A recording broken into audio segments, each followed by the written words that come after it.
اب میں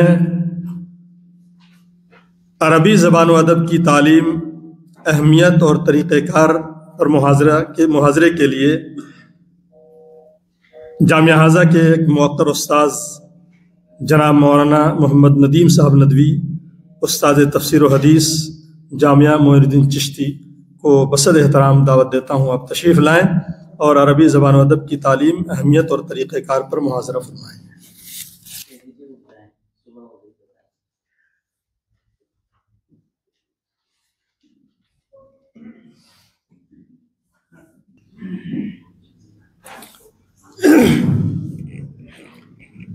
بسم اللہ الرحمن الرحیم۔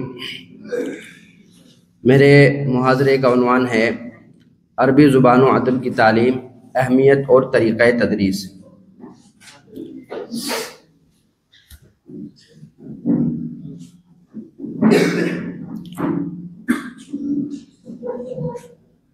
محاضرہ شروع کرنے سے پہلے میں ایک بات آپ کے سامنے رکھ دوں کہ عربی زبان سیکھنا یہ بالکل آسان کام ہے۔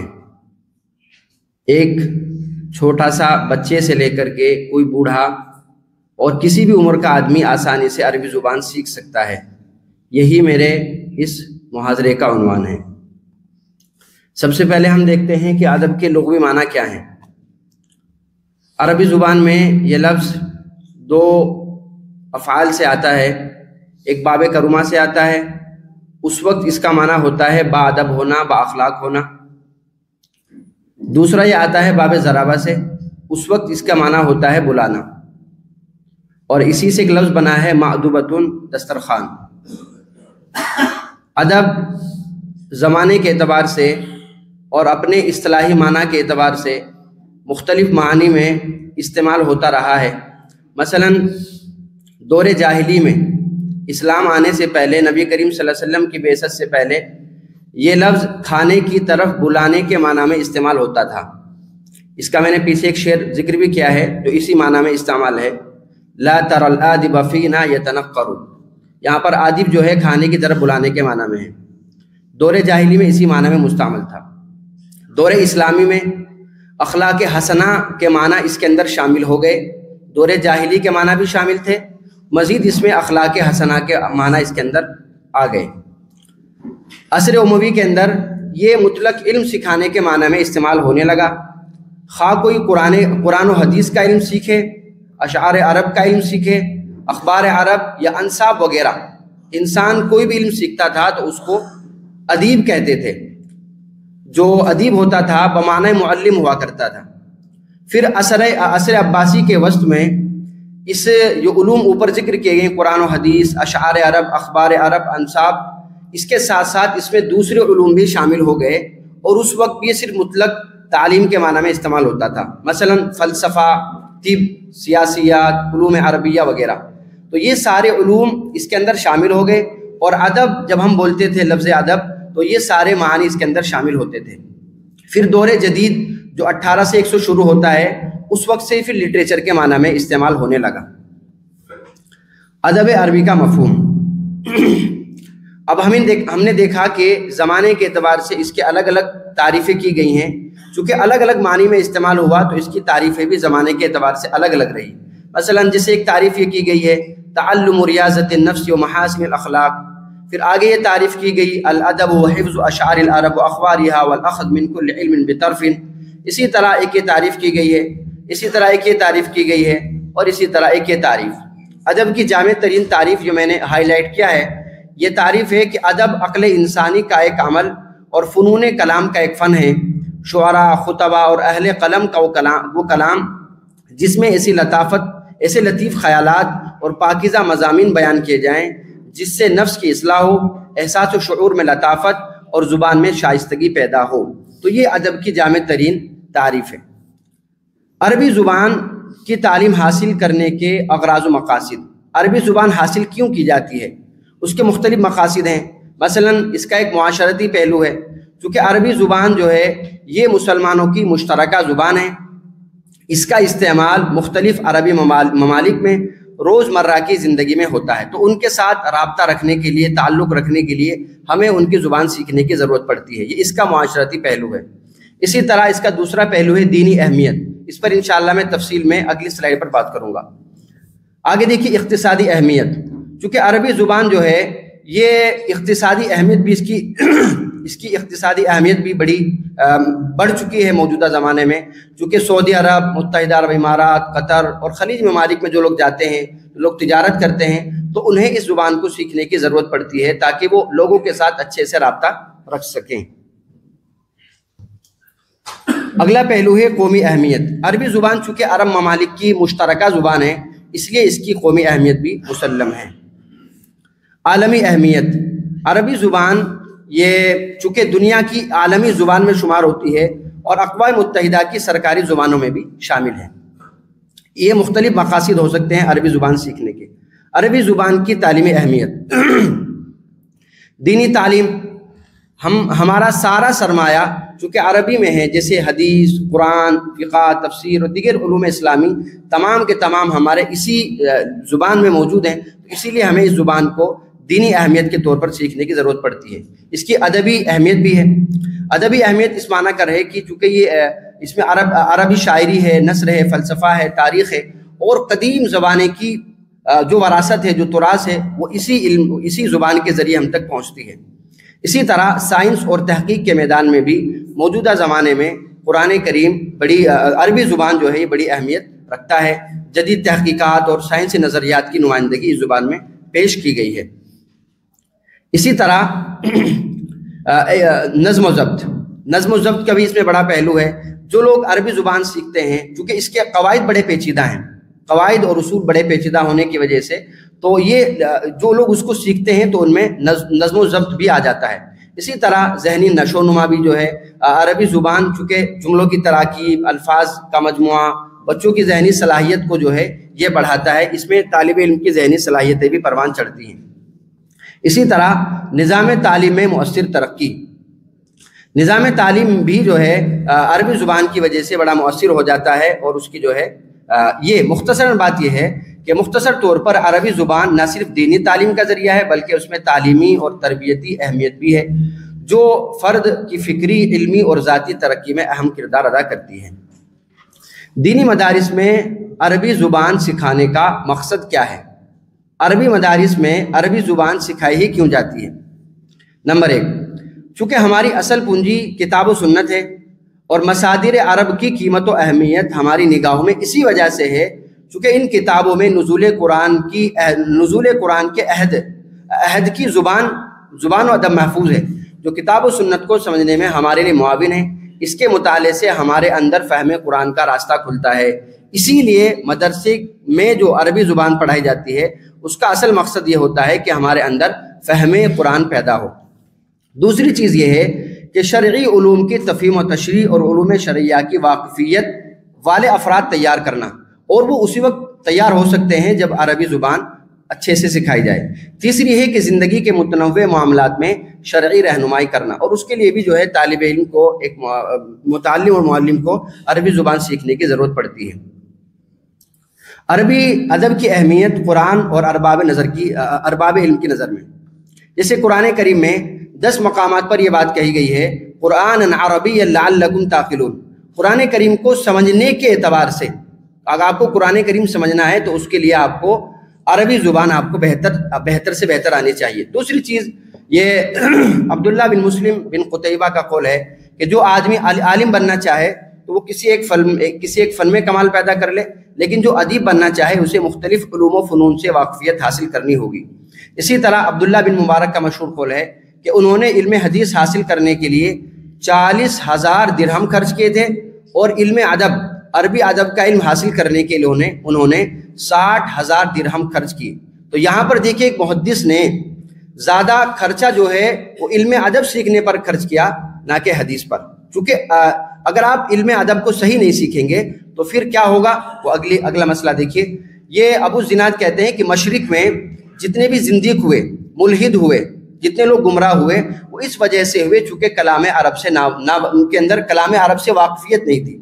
تو جو آدمی کلام عرب سے ناواقفیت ہوتا ہے تو پھر جو ہے وہ آدمی گمراہ ہو جاتا ہے. تو اسی لیے قرآن کریم کو سیکھنے کی ضرورت ہوتی ہے.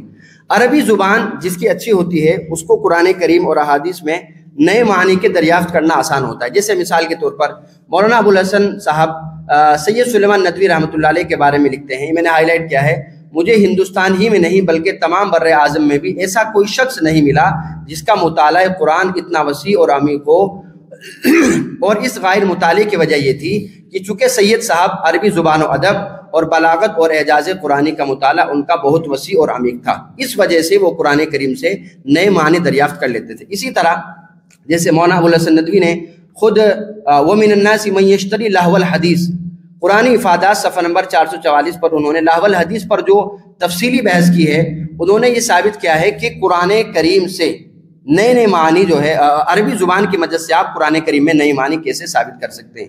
اسی طرح فی ظلال القرآن میں سید قطب نے یکور اللیل علی النہار و یکور النہار علی اللیل پر جو زمین کی جو ڈھانچہ ہے زمین کا، اس سلسلے میں جو انہوں نے کلام کیا ہے، انہوں نے پوری مدد عربی زبان سے لی ہے۔ عربی زبان کے تدریس کے طریقے، اب عربی زبان کے تدریس کے دو طریقے ہیں، ایک طریقے کو ہم کہہ سکتے ہیں روایتی طریقہ، اور دوسرا طریقہ ہے جدید طریقہ۔ عربی سکھانے کا روایتی طریقہ اور اس کی خوبیاں، یہ عربی جو ہمارے یہاں عربی زبان سکھائی جاتی ہے، اس کا جو روایتی طریقہ ہے اس پر آگے بات کروں گا، لیکن اس کی خوبیاں یہ ہیں کہ آج ہمارے پاس جو کچھ علمی سرمایہ ہے، جو کچھ ہم نے علم حاصل کیا ہے، جو ہمارے پاس علماء، دعات، مفکرین، اہل قلم، جو لوگ ہمارے پاس موجود ہیں، وہ صرف اسی وجہ سے چونکہ انہوں نے اس روایتی طریقے سے انہوں نے علم ادب حاصل کیا۔ اسی طرح اسی طریقے سے نحو صرف میں مضبوطی پیدا ہوتی ہے، اور طالب علم جو ہے وہ اچھے سے جو ہے روایتی طریقے کو پڑھ کر علوم عربیہ پر مہارت حاصل کر لیتا ہے۔ اسی طرح جو طالب علم روایتی طریقے سے عربی زبان حاصل کرتا ہے، اس کا مقصد ہوتا ہے کہ علوم اسلامیہ پر وہ قدرت حاصل کرے اور ان میں قابلیت پیدا کرے۔ تو یہ چار خصوصیات ہیں۔ خامیاں کیا ہیں؟ روایتی طریقے کی خامیاں، نمبر 1 فنی طریقوں سے بے توجہی، اسی طرح نصاب میں درجہ بندی نہ ہونا، اسی طرح عربی ادب سکھانے کا طریقہ تعلیم صحیح نہ ہونا، چونکہ عربی زبان سکھانے کا ہمارے مدارس میں طریقہ تعلیم صحیح نہیں ہے، اس لیے اس کا خاطر خواہ فائدہ نہیں ہو پاتا۔ اسی طرح بیجا مقررات، عربی ادب میں آپ کو مقررات ملیں گے۔ اسی طرح طویل مدت کے باوجود بولنے، لکھنے اور سیکھنے پر قادر نہ ہو پانا۔ اسی طرح عدم جامعیت، جو ہمارا روایتی طریقہ تعلیم ہے اس میں عدم جامعیت پائی جاتی ہے۔ اسی طرح ایک ہی موضوع، چونکہ یہ عربی ادب ایک ہی موضوع ہے اور اس کو متعدد اساتذہ پڑھاتے ہیں، نحو کوئی پڑھاتا ہے، صرف کوئی پڑھاتا ہے، بلاغت کوئی پڑھاتا ہے، پھر ادب کی کتاب کوئی اور پڑھاتا ہے۔ اسی طرح غیر تجربے کار اساتذہ کی ٹریننگ نہیں ہو پاتی اس بات کی کہ انہیں عربی زبان پڑھانی کیسے ہے۔ اسی طرح مہارات اللغہ کو قواعد اور ترجمے سے پڑھانا، مہارات اللغہ پر آگے بات کروں گا۔ جدید طریقے کی ضرورت کیوں؟ جدید طریقے کی ضرورت یہ ہے، پہلی بات معاشرتی حالات کی تبدیلی سے طریقہ تدریس بھی متاثر ہوتا ہے۔ یہ بات سید سلیمان ندوی رحمۃ اللہ نے لکھی ہے کہ جب معاشرتی حالات بدلتے ہیں تو انسان کو طریقہ تدریس بھی بدلنا پڑتا ہے۔ تو ہمارے معاشرتی حالات چونکہ بدل چکے ہیں تو اب ہمیں ضرورت ہے اپنے طریقہ تدریس کو بھی بدلنے کی۔ اسی طرح دوسری زبانیں کیسے پڑھائی جا رہی ہیں اور جدید تجربات سے ہم کیسے فائدہ اٹھا سکتے ہیں، ان تمام چیزوں کو سامنے رکھتے ہوئے ہمیں ایک نئے طریقے تعلیم کی ضرورت ہے۔ مذکورہ بالا خامیاں دور کرنے کے لیے، پیچھے جو خامیاں بیان کی گئی ہیں ان تمام خامیوں کو دور کرنے کے لیے ایک نئے طریقے کی ضرورت ہے۔ عربی زبان سکھانے کے جدید طریقوں کی خصوصیات، جو جدید طریقے ہیں ان میں کیا کیا خصوصیات پائی جاتی ہیں؟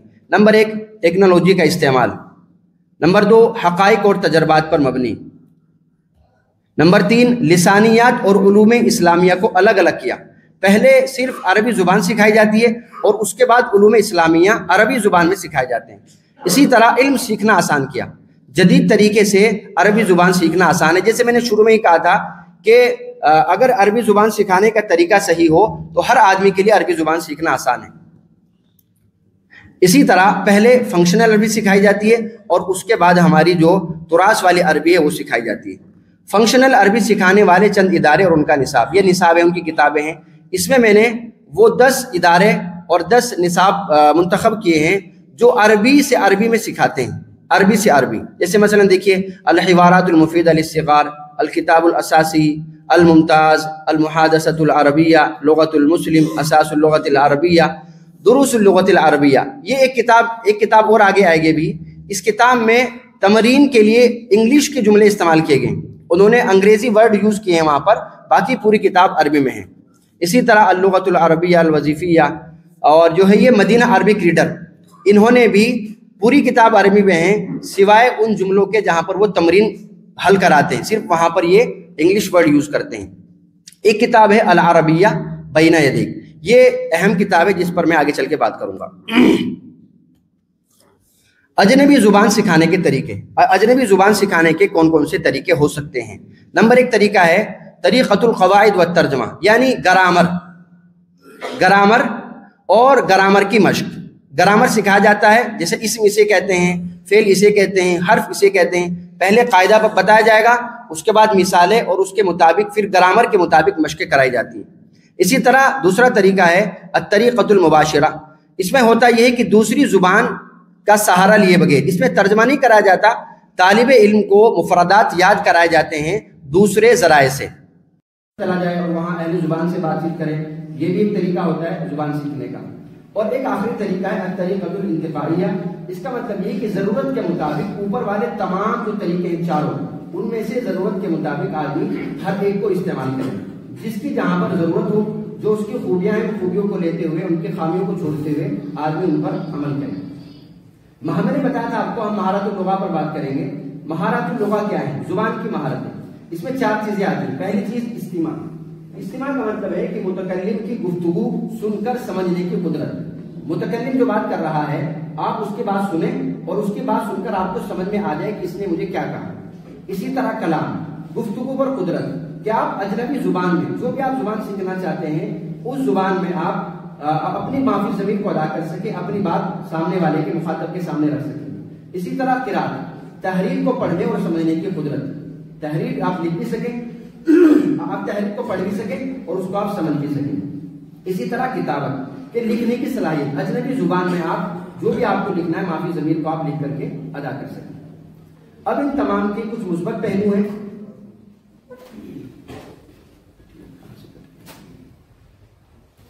جی اب اس میں سے ہم نے ہر ایک چیز کو لیا ہے. پہلا ہے طریقۃ القواعد والترجمہ. اس میں کون کون سے مثبت پہلو ہیں، کون کون سے منفی پہلو ہیں؟ اس میں مثبت پہلو یہ ہیں، مثلا اگر آپ عربی زبان، جو ہمارا روایتی طریقہ ہے، ہمارا روایتی طریقہ یہ ہے کہ قواعد کے ذریعے اور ترجمے کے ذریعے زبان کو سکھایا جاتا ہے. اس میں طالب علم کیا کرتا ہے کہ زیادہ تر جہاں زیادہ طلبہ ہوتے ہیں وہاں پر جو ہے یہ بڑا کارآمد ہے، بڑے طلبہ کو قواعد کے ذریعے سکھانا آسان ہوتا ہے. اسی طرح زیادہ تر طلبہ چونکہ زبان، اجنبی زبان کو اپنی زبان میں، مادری زبان میں سیکھتے ہیں، تو اس سے فائدہ ان کو یہ ہوتا ہے کہ ان کو سمجھنے میں آسانی ہوتی ہے. اسی طرح طالب علم الفاظ اور قواعد کو حفظ کر لیتا ہے، گرامر کے قواعد پر مبالغہ آمیز توجہ ہوتی ہے اس پر، اور مہارات قراءت و کتابت پر توجہ. یہ بات پیچھے آ چکی. جو طالب علم مہارات جو طریقۃ القواعد کے مطابق جو پڑھتا ہے اس کے اندر قراءت اور کتابت کی جو ہے اس کے اندر صلاحیت پیدا ہو جاتی ہے. لیکن اس میں منفی پہلو کیا کیا ہیں؟ اس میں 2 بنیادی مہارتیں مفقود ہیں. نمبر 1 سننا اور بولنا. طالب علم اس میں نہ تو اجنبی زبان کو سنتا ہے اور نہ اس کو بولتا ہے. اسی طرح مادری زبان کے استعمال سے مطلوبہ زبان کا استعمال کم ہو جاتا ہے. مثلا ہم اگر اردو میں پڑھائیں گے تو طالب علم کے سامنے ہم زیادہ اردو بولتے ہیں، عربی نہیں بولیں گے. اس کے سامنے زیادہ الفاظ اردو کے آتے ہیں، عربی کے نہیں آتے. اسی طرح اس حقیقت کو نظر انداز، یہ طریقہ اس حقیقت کو نظر انداز کرتا ہے کہ زبان رابطے کا ایک ذریعہ ہے. تو طالب علم عربی زبان سے یا اجنبی زبان سے رابطہ نہیں کر پاتا. اسی طرح یہ مطلوبہ زبان میں سوچنے کو محدود کرتا ہے. طالب علم اس زبان میں جو وہ سیکھنا چاہتا ہے اس زبان میں طالب علم سوچتا نہیں، سمجھنے کی کوشش نہیں کرتا. یہ اس کے منفی پہلو. اسی طرح دوسرا پہلو آپ کے سامنے آیا تھا الطریقۃ السمعیہ، کہ سننا. تو اس کے جو خوبیاں یہ ہیں، مجھے کہ آگے چلنا ہے تو میں اس کو دکھاتے ہوئے چلتا ہوں. اس کی خوبیاں یہ ہیں، خامیاں اس کی یہ ہیں. اسی طرح جو اگلا طریقہ تھا الطریقۃ السمعیہ، اس میں دیکھیے اجتماع پر خصوصی توجہ ہوتی ہے، ذرائع سماع کا استعمال کیا جاتا ہے، طالب علم مفردات اور ترکیبات استعمال کر لیتا ہے. اسی طرح خامیاں بھی اس میں ہیں، بیجا مقررات ہیں. یہ طریقہ طلبہ مدارس کے لیے کافی نہیں، کیونکہ عربی سیکھنے سے ان کا مقصد علوم اسلام میں مہارت حاصل کرنا ہوتا ہے. آگے دیکھیے چوتھا طریقہ تھا اتصالیہ، کہ کوئی آدمی عرب ملک میں چلا جائے اور وہاں جا کر کے عربی سیکھے. اس کے بہت سارے فائدے ہیں، لیکن اس میں خامیاں کیا ہیں؟ متعدد سرگرمیاں ہوتی ہیں تو طالب علم یہ نہیں سمجھ پاتا کہ مجھے جملہ بنانا کیسے ہے. جیسے ڈاکٹر شاہ عالم صاحب نے بات کہی تھی کہ محاورہ ہے، ہمیں صحیح لفظ کون سا استعمال کرنا ہے، تو طالب علم اس کو نہیں سیکھ پاتا اس طریقے سے. اسی طرح جو اساتذہ ہوتے ہیں وہ طلباء کی اصلاح نہیں کر پاتے اس طریقے میں، اور اس میں تمام مہارتوں کو منظم انداز میں پیش نہیں کیا جاتا، بلکہ کوئی طالب علم استماع زیادہ کرتا ہے، کوئی کلام زیادہ کرتا ہے، کوئی قراءت زیادہ کرتا ہے، کوئی دوسری چیزوں پر فوکس زیادہ کرتا ہے. آخری طریقہ رہ گیا الطریقۃ الانتقالیہ، جس کو ہمیں استعمال کرنا چاہیے کہ ہم ضرورت کے مطابق تمام طریقوں کو استعمال کریں، اور اس میں صرف خوبیاں ہیں، خامی کوئی نہیں. یہ دیکھیے پہلی خوبی اس میں یہ ہے کہ ہر تدریسی طریقے کے اپنے فوائد ہیں. میں نے سب کے فوائد بیان کر دیے. تو ہر تدریسی طریقے کے اپنے فوائد ہوتے ہیں اور اسے غیر ملکی زبان سیکھنے میں استعمال کیا جاتا ہے، تو ہمیں بھی ان فوائد کو استعمال کرنا چاہیے. کوئی طریقہ مکمل طور پر غلط نہیں ہوتا اور ہر طریقے کے اپنے اپنے فائدے ہوتے ہیں. اسی طرح تدریس کا کوئی واحد طریقہ نہیں ہے جو تمام آداب، تمام طلباء، تمام اساتذہ اور تمام قسم کے غیر ملکی زبان کے تدریسی پروگرام کے مطابق ہو. اسی لیے استاذ کو اس مسئلے میں جو ہے اپنی رائے پر عمل کرنا چاہیے کہ اس کے طلباء کے حساب سے جو بہتر ہو اس کو لے جائیں. پچھلے تمام طریقوں کو اس بنیاد پر دیکھا جائے کہ وہ ایک دوسرے کی تکمیل کرتے ہیں، نہ کہ اس بنیاد پر کہ وہ متضاد ہیں. اسی طرح تدریس میں جو چیز اہم ہے، یہ آگے دیکھیے، اس میں بہت ساری خوبیاں میں نے آپ کے سامنے بیان کی. یہ آپ کے سامنے ایک نقشہ ہے تدریس میں استاذ، طالب علم اور نصاب، اس کی کیا اہمیت ہے. دیکھیے ایک طرف طالب علم ہے ادھر رائٹ میں، دوسری طرف زمین سے بات سمجھائے گی. طالب علم کو آپ ایسا سمجھیے گویا کہ کوئی زمین ہے. طالب علم کی باطن کی اصلاح طالب علم کی نیت سے بھی ہونی چاہیے، اور طالب علم جو ہے اس کا تزکیہ ہونا چاہیے. جیسے زمین کی صلاحیت و عمدگی، نصاب و کتاب کی مثال ایسے ہے جیسے بیج، تخم. اسی طرح نصاب و کتاب کی عمدگی، اور اس کی مثال آپ دیکھیے کہ تخم کی عمدگی. جتنا اچھا بیج ہوگا اتنی اچھی کھیتی ہوتی ہے، جتنی اچھی زمین ہوتی ہے اتنی اچھی کھیتی ہوتی ہے. اسی طرح معلم کی مثال ایسے جیسے کسان، تو کسان جتنی محنت کرے گا پھل اتنا بہتر آئے گا. تو اس میں طالب علم کو بھی محنت کرنے کی ضرورت ہے اور استاد کو بھی محنت کرنے کی ضرورت ہے. میں نے آپ کے سامنے کتاب بیان کی تھی العربیہ بین یدیک، اس کی کیا کیا خصوصیات ہیں. نمبر 1، عناصر اربع اور مہارات عربیہ پر تفصیلی بحث اور مشق اس کے اندر موجود ہیں. عناصر کیا کیا ہوتے ہیں؟ کسی بھی زبان میں 3 عناصر ہوتے ہیں. نمبر 1 اسوات، یعنی مخارج کہہ لیجیے، مخارج. دوسرا مفردات، اور تیسرا جملے. تو ان تینوں کا بہت خاص اس کتاب کے اندر رعایت رکھی گئی ہے. اور مہارات اربع جو میں آپ کو پیچھے بیان کر چکا ہوں، اس پر تفصیلی مباحث اور مشقیں موجود ہیں. غیر عرب کی بھرپور رعایت، یہ کتاب لکھی ہی غیر عرب کے لیے گئی ہے. اسی طرح اس کتاب کو آپ 6 ماہ میں مکمل کر سکتے ہیں، صرف 6 ماہ میں.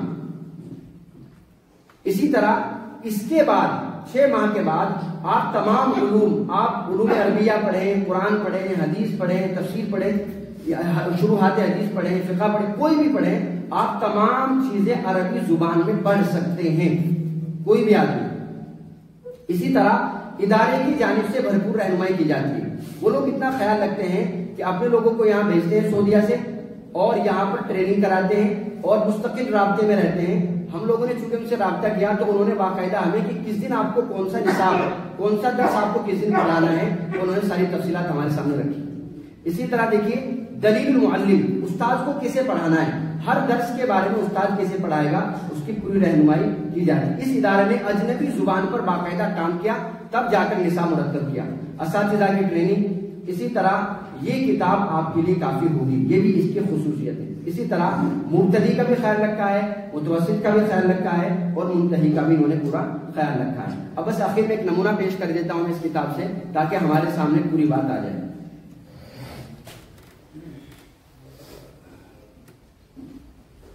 یہ بولیں گے، یہ اب اس کو سننا ہے جیسے بولیں گے. میں آپ کے سامنے بالکل پہلا سبق بول رہا ہوں اس کتاب کا، بالکل پہلا سبق. یہ کہاں سے پڑھانا شروع کرتے ہیں؟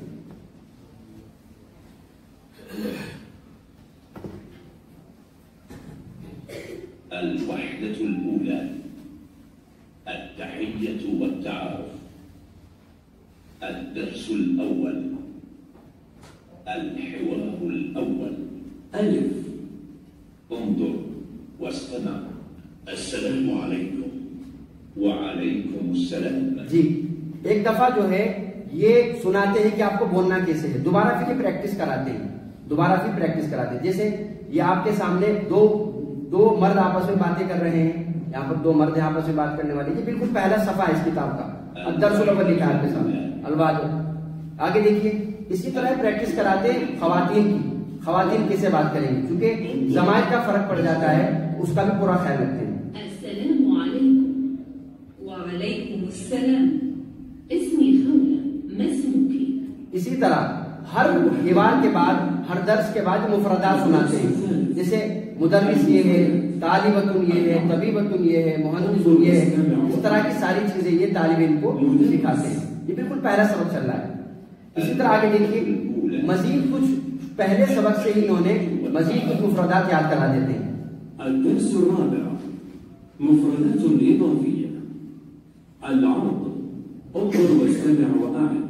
اس کی خصوصیت یہ ہے کہ طالب علم سنتا بھی ہے، زبان بولتا بھی ہے، پریکٹس بھی کرتا ہے، لکھتا بھی ہے اور پڑھتا بھی ہے، چاروں مہارتیں اس کے اندر شامل ہو جاتی ہیں۔ آگے دیکھیے، یہ الاصوات ہے، مخارج پر جو خصوصی توجہ دیتے ہیں، اور یہ سنا۔ الوحدة الأولى التحية والتعارف. الدرس السادس الأصوات وفهم المسموع. آگے دیکھیے، یہاں پر کلام، دیکھیے کلام آ گیا۔ اب یہاں پر دو طالب علم کھڑے ہوں گے، آپس میں ڈسکس کریں گے، میں فلاں ہوں، میں فلاں ہوں، آپ کون ہیں، آپ کہاں سے ہیں، میں یہاں سے ہوں، آپ کہاں سے ہیں، اس طرح پوری یہ پریکٹس کراتے ہیں۔ آگے دیکھیے، اسی طرح یہ القراءہ، اب القراءہ کا نمبر آ گیا۔ بچہ سن بھی چکا ہے عربی زبان، بچہ سن بھی چکا ہے اور کلام بھی کر چکا ہے، اب یہاں پر نمبر قراءہ کا۔ اب چونکہ پہلا سبق یہ، اس لیے انا، انتا، انتی ہوا وغیرہ یہاں پر استعمال کی۔ الکتاب، اب دیکھیں یہاں پر لکھوانا کہاں سے شروع کر رہے ہیں۔ پہلا سبق یہ بتا رہا ہے کہ آپ کو لکھنا ایسے، یہاں سے لکھنا شروع کرنا ہے آپ کو، تو شروعات یہاں سے، پہلا سبق ہے لکھنے کا، یہاں سے شروعات کرا رہے ہیں۔ تو اس میں چاروں مہارتیں آ گئی کہ آپ کو سنوا بھی دی گئی عربی زبان، آپ کو کلام بھی کرایا گیا، آپ کو پڑھوایا بھی گیا اور آپ سے لکھوایا بھی گیا۔ یہ پہلا سبق تھا۔ اب آخری سبق دیکھیے اس کتاب کا، السادسة عشرة. یہ آخری سبق ہے، وہاں سے شروع کراتے ہیں آپ کو اور 6 مہینے میں یہاں لا کے چھوڑ دیتے ہیں۔ 6 مہینے میں طالب علم اس قدر لائق ہو جاتا ہے کہ وہ عربی زبان اس طرح سیکھ جاتا ہے۔ صرف یہ نثری نہیں بلکہ دیکھیے آگے شعر، یہ آخری سبق سے لیا ہے میں نے۔ طالب علم اشعار حل کرنے پر قادر ہو جاتا ہے، لیکن یہاں پر ایک پورا خیال رکھتے ہیں کہ طالب علم چاروں مہارتیں حاصل کرے۔ مثلا دیکھیے یہاں پر قواعد بھی آ گئی، الاسماء المجرورہ، اسماء مجرورہ کا بیان۔ تو انہی مثالوں سے، قرآن کریم سے دوسری مثالوں کو سامنے رکھتے ہوئے یہ ساری چیزیں جو ہے، یہ صرف ایک کتاب کافی ہے، آپ کو نہ نحو پڑھانے کی ضرورت ہے، نہ نثر پڑھانے کی ضرورت ہے۔ 6 مہینے صرف یہ کتاب پڑھائیے اور یہ کتاب آپ کو ثانویہ خامسہ تک کے جو ہے تعلیم آپ کو 6 مہینے میں دلوا دیتی ہے۔ آپ کہیں گے عربی سوم تک کی تعلیم۔ الوحدة السادسة. آگے دیکھیے، فہم المسموع، سنیے، سمجھیے اور سوالوں کے جواب دیجیے۔ یہ سوالات بھی جو ہے استاد کے لیے ذکر کرا کے رکھتے ہیں، کون سا اس میں صحیح ہے، کون سا غلط ہے۔ ثم أجب عن الأسئلة التالية. جی آگے دیکھیے، یہاں پر آگے قراءت کا، ابھی امتحان ہو رہا ہے طالب علم کا، امتحان بھی ہے، سارے امتحانات بھی ہوتے ہیں، لکھوایا بھی جاتا ہے۔ اسی طرح اب نمبر آگے لکھنے کا، النمام کے بارے میں لکھیے، الطماع کے بارے میں لکھیے، المغتاب کے بارے میں لکھیے، الحاسد کے بارے میں لکھیے۔ خلاصے کلام یہ ہے کہ اگر صحیح نصاب اور صحیح طریقے تعلیم ہو تو عربی زبان ان 6 مہینوں میں آرام سے سیکھی جا سکتی ہے۔ اللہ تعالیٰ ہم کو توفیق عطا فرمائے۔ تو آخر